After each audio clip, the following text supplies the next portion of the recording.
There are two predominant issues concerning romance movies when they are released on Valentine's Day and during the Christmas period.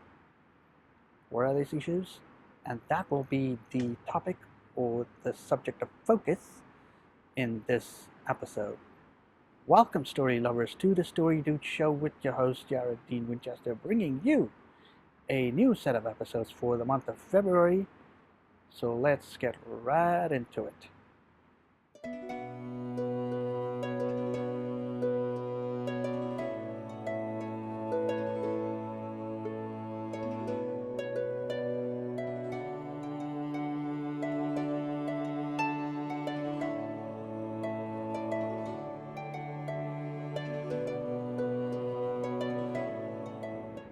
So, what are these issues that I have identified, these predominant issues that I have identified when it comes to romance movies when released on Valentine's Day and on Christmas period? Two of them. The first of which is predictability, meaning that these movies are so super predictable that we, the audience, know how the story is going or where the story is going and how it's going to end up, how it's going to end, so to speak. So there's no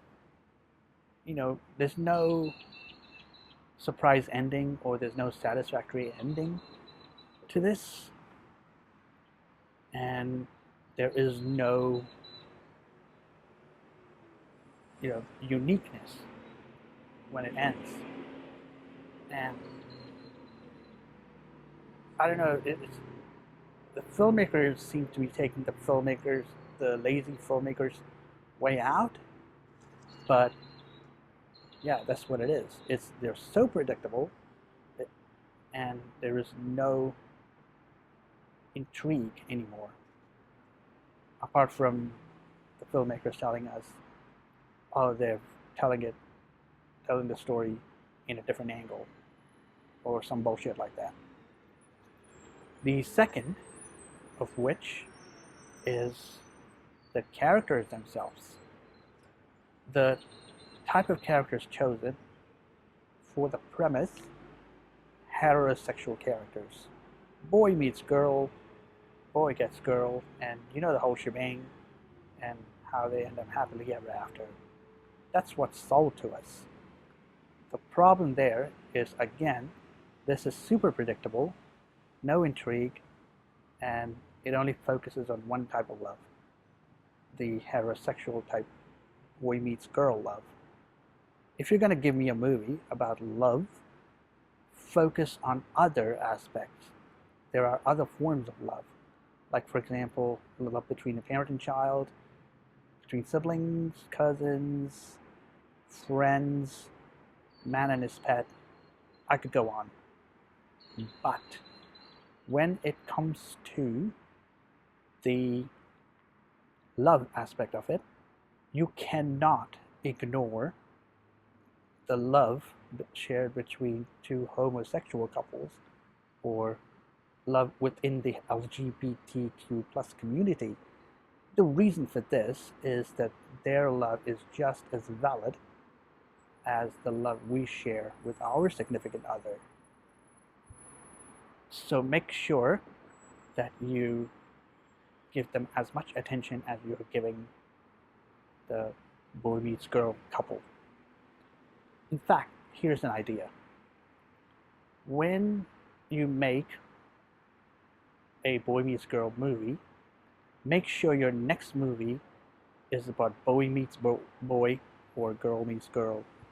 Something to do with the LGBTQ plus community. So that's a little bit of diversity there for you. Now, if you say you support the LGBTQ plus community, here's what I have to say. Put your money where your mouth is. Filmmakers, if you're listening to this, put your goddamn money where your mouth is.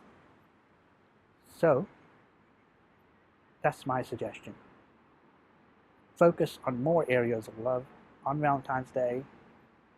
I know this is more about lovers sort of thing, but on Valentine's Day, be sure to focus on the LGBTQ plus community as well, because they too deserve a significant other, and make sure they get equal representation of screen time, that is, to, so they don't feel excluded, really. So with that being said, those are the two issues that I've identified. There's the super predictability of the films, like we know where the story is going and how it's going to end. And the second is the type of characters used for the premise. That is the heterosexual type characters. I'd say bring some variety in with gay characters, or with some sort of an LGBT character type love. And I'll give you an example of this, because even though movies and TV shows are including gay characters or someone from the LGBTQ plus community, here's what's happening, and this is the sinister bit. The LGBTQ plus character has his or her love destroyed, or their love destroyed, and have a tragic ending to that love story.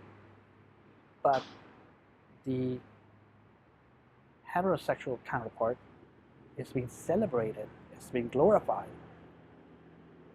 That to me is obvious discrimination. Maybe you guys don't see it, but I see it. I can spot it. So, suggestion, bring more variety into the romance genre. That would be my suggestion, my closing suggestion for this episode. So with that being said, this is Jared Dean Winchester, also known as the Story Dude. Thanks for watching. Please like, comment, and subscribe, because I post between 2 to 3 episodes per month of the Story Dude show. So if you'd like, make sure you check all of my other episodes out. And as always, thanks for watching, and I will catch you around for the next installment of the Story Dude show.